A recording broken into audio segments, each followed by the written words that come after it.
Hello YouTube, welcome to Superpower Broadcasting.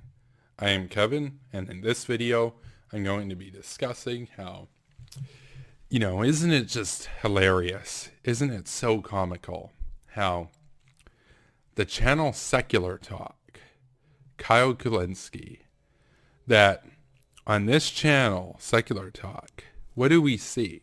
Do we see the promotion of global, secular, human, liberal values? No, we don't. What do we see? We see the promotion of theocracies, Islamic terrorism, Hamas, Hezbollah, Iran, ultra-conservative regimes throughout the world. Isn't that such a misnomer? Isn't that so ironic that the literal title of the channel, the name of the channel is Secular Talk, but all that we see is just a defense and a continuous apologia for ultra-conservative theocracies? Because USA bad, right? I mean, what a joke. What an absolute comical joke. I mean, I have watched Kyle, Kremlin Kyle as I call him. I've watched Kremlin Kyle now for years. I think the first time I really started watching Kremlin Kyle would have been back in 2011. And yeah, I mean, over time his channel has gone downhill. He's always been an isolationist, but he's just fed so much into the era of cringe through which we are living. All of his talking points are aligned with the Kremlin and the alt-right neckbeards and the ultra-conservatives, the anti-feminists, the isolationists, because he's perfectly fine with defending Iran, the Ayatollah of Iran. He's perfectly fine with defending Hamas. Why? Because Israel imperialist. Because USA imperialist. USA bad, Russia good. That might as well just be what he should change the name of the channel to. I mean, I talk about that with Stephen Cohen. My nickname for Professor Stephen Cohen is Stephen USA Bad, Russia Good Cohen. Well, Kyle, Kremlin Kyle, he should just change the name of his channel from Secular Talk to USA Bad, Russia Good. That would just be so much more accurate. It would be so much less ironic. I mean, if you would know what you were getting then. If you were to watch it, you would say, "Oh yeah, it makes sense that USA bad, Russia good is praising Russia's allies and hating on America and America's allies. That makes all the sense in the world, right?" Secular Talk. Like, if I were going to have a channel and I were going to call it Secular Talk, do you think that I would be pro or anti the Ayatollah? Do you think that I would defend or condemn Putin? Do you think that I would champion the overthrow of Saddam Hussein or condemn the overthrow of Saddam Hussein? Well, the thing is, his channel, he takes all of the opposite stances. So he defends Saddam Hussein, he defends the Ayatollah, he defends Putin, the least secular people around. I mean, what a joke. What an absolute comical disgrace. He's a clown of the earth, to use a term from Cenk Uygur. Cenk Uygur, by the way, as time goes on, he becomes more of a clown of the earth too, but I think it's a good term. I like it. It's funny. The thing is, with Kyle Kulinski, Kremlin Kyle, he never matured past age 14, 15. In terms of his politics. There's that old meme about how, as you get older, you become more right-wing or whatever with your politics. And it's like, no, that's not true. But I would argue, as you get older, generally speaking, your politics become more nuanced. Your politics become more, complicated in a way. You're not so quick to jump on these bandwagons and everything. You become more cynical to some extent. With Kyle Kulinski, with Kremlin Kyle, there's no cynicism whatsoever. It's all bootlick the establishment of Russia, condemn America. It's all bootlick for Hamas and the Ayatollah, and slam Israel. I mean, think about it. your channel's name is Secular Talk. Israel is more secular than Iran. Now, sure, you can make the point, well, but Iran's the victim. It was actually the USA that did a no-good coup or whatever. Yeah, but what about the actual values? Like, I don't care who started what. I care about who's on the right side of history. So, for example, let's say that Hitler never invaded Poland or whatever. He just did everything. He did the Holocaust within Germany. Would he be the victim if all of a sudden America intervened and stopped the Holocaust from going on? Because that's the logic of these Westphalia fetishists. They argue that sovereignty is this divine, impenetrable, and utmost holy grail of the international order. And I'm like, no, it's not. Sovereignty is earned and it can be forfeited. And Hitler obviously forfeited any claim to sovereignty when he started rounding up Jews and gassing them. That's obvious. If America intervened and bombed the crap out of his regime, that would not make Hitler the victim. In other words, let me rephrase this in a more domestic policy type of context. Say that you are a school shooter. You go into a school and you shoot 20 kids. You just you kill a bunch of people. When the cops come for you and they detain you and they put you on trial and they send you to prison for life or they give you the death penalty, are you the victim of the justice system? Are you the victim of the cops? No, you're not. You know who the victims are? The victims are the people that you murdered. So likewise in international relations, the Ayatollah of Iran is not the victim. You know who the victims are? The protesters who were murdered opposing him back in 2009. Yeah, so this whole idea of sovereignty. No. Sovereignty, America has sovereignty. Britain has sovereignty. Canada has sovereignty. You know who doesn't have any claim to sovereignty? The government of the Islamic Republic of Iran, the government of North Korea, the government of fascist Russia. They have none whatsoever. Now, you can argue, well, Russia has a lot of hard power. They've got a lot of nukes. They've got a lot of, military assets. It might not be the most wise action to just go in and invade. Okay, we can have a real conversation about that there's a really high cost intervention, of course, with Russia, and that it's probably not a place where we could do so. We should seek other means, like economic means, like Ronald Reagan did. That's what I support. I support, using oil type warfare. I support, gas wars, basically. Drill as much oil as possible to lower the cost down so that they can't be profitable anymore, and the people rise up and overthrow Putin when the economy collapses. That's what I believe should happen. I'm not saying, just invade Russia, but I'm also not saying that Putin has any claim to sovereignty. The only reason why I wouldn't take out Putin and his regime is just because they have all those nukes and they have all that military assets. You know who doesn't? Iran. So why are we even having a conversation about whether or not we should go in? Same with Hezbollah, same with Hamas, same with North Korea.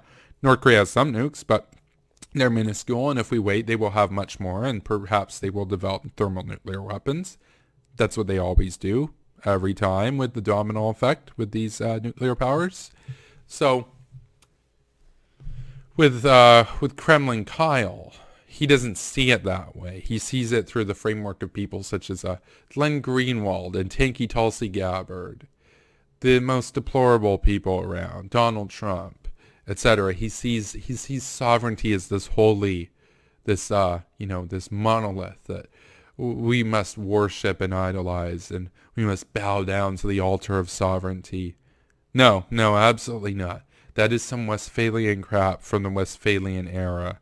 And the only reason why it made any sense back then and why the Treaty of Westphalia had any decent progression to the human race was simply because every regime back then sucked to live under. So if Britain liberated France, life in France wasn't getting any better because instead of having to pay all their taxes and get killed by the French king, they had to pay all their taxes and perhaps get killed by the English king. So every system back then was a dictatorship. Nowadays, we have democracies. We have the liberal order. We have the West. It is not equivalent to Iran. It is not equivalent to North Korea. It is not equivalent to fascist Russia. It is not equivalent to communist China. Therefore, a Westphalian framework makes no sense whatsoever. A framework that does allow us a conceptual means of envisioning the world and understanding our role and responsibility is the responsibility to protect, which ultimately states, you start with sovereignty, but you can forfeit sovereignty. You can ultimately, if you do a genocide or if you just, starve your people to death, etc., you not only lose your sovereignty, but then it becomes incumbent upon the international community to step in and intervene with military force. This was an understanding that had some traction in the 1990s, and Bill Clinton acted upon this in stopping the genocide in the Balkans. And I give him credit for that. He wasn't the most hawkish president by any means. He dropped the ball wholly on North Korea, of course. But credit where credit is due. He understood that the genocide in the Balkans was something that the U.S. and NATO must put an end to. And it was a successful intervention. Bosnia is a much better place to live in now than it was back then. You don't see people being murdered over their race to the same extent as they were back when the genocides were going on. So, if you were to watch Kremlin Kyle, if you were to watch Secular Talk, you would see a different narrative. You would see a narrative that recites the old meme that, regime change, it never works. Look at Iraq. Look at Afghanistan. And even then, the citations that are given, the examples that are given, are places that are so much more better now because of American intervention than they were prior to it. Sure, it's not the best place to live in Afghanistan today, but it is better than when the Taliban ran it. And not only that, even if it was equal, which it's not, they're not harboring Al-Qaeda anymore. They were back then. They must be punished for that. Tanky Tulsi Gabbard disagrees. She got into a kerfuffle with Tim Ryan over this. Tim Ryan, a guy who I like, he recently dropped out of the race. Unfortunate. Now, he didn't really have a chance, so I understand. But I guess he suspended his campaign. If we were living in a rational era, if we were not living in the era of cringe, he would be a contender for the President of the United States. Unfortunately, the tanky Tulsi Gabbard has stayed in the race longer than him. Now, she's stubborn. Doesn't mean that she's going to be president, of course. But it just means that her toxic Kremlin talking points are going to be propagated further. Secular Talk is one channel that continually shills for her and of course the dear leaders that she shills for. So she fell in love with Bashar the Butcher. She went over there. The SSNP, I'll talk about this in a later video, Arab Nazis, they got her into Syria.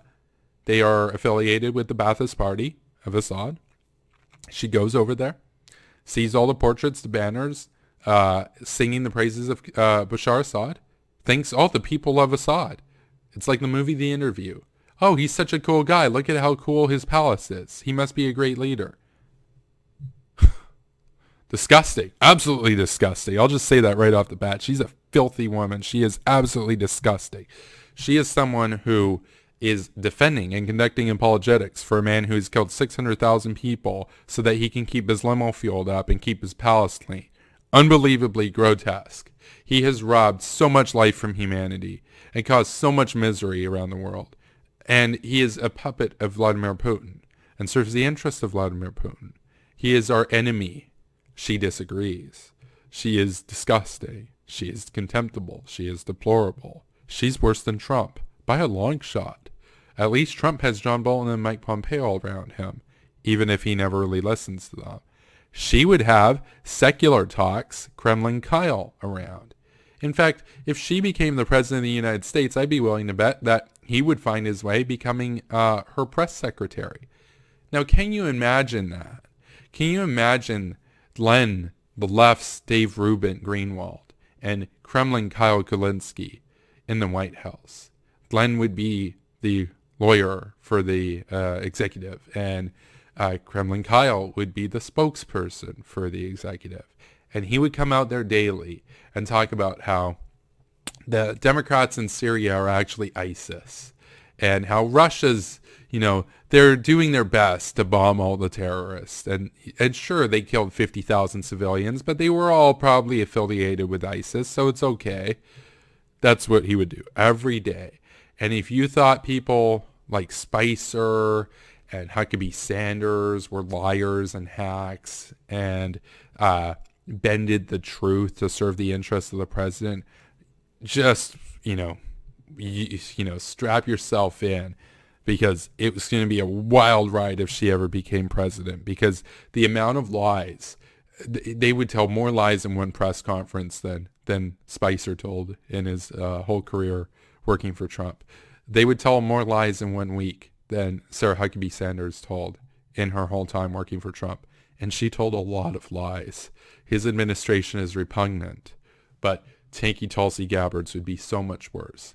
And it would be so filled with praise. It would be so filled with effusive, lavish praises upon the dear leaders of Kim, Assad, Putin. It would be filled with defeatism and guilt over America's standing in the world. And it would be filled with an absolute rabid defeatist reduction of America's security apparatus. It would be the end of the Western order in the world. It would be the downfall of the West. One president. It is unacceptable. That's why, even though she's polling at 1%, I call her out so often, because she's not only a threat to America, she's a threat to our entire civilization. She serves the interests of the Kremlin, and Kremlin Kyle serves her interest. And his channel, Secular Talk, it is a disgrace. It has gone so toxic. He calls himself a populist. Pure cringe. He calls himself a non-interventionist. Absolute moral duplicity. Absolute. Because he champions liberal values in America. He argues that women should have abortion rights in America, but then he defends a man who rapes and pillages and murders women in Syria because they dared to speak up and demand a say in the political process. He argues against wealth inequality in America, but then he shills for the brutal dictators of Syria, North Korea, and Russia, who have amassed so much wealth at the expense of their populations. If you think wealth inequality in America is a problem, guess what? Wealth inequality in Russia is 100 times worse problem. Putin has robbed trillions of dollars to his own personal bank accounts from the people. He has lowered their life expectancy by 3 years. And that's in relation to when they were living under communism.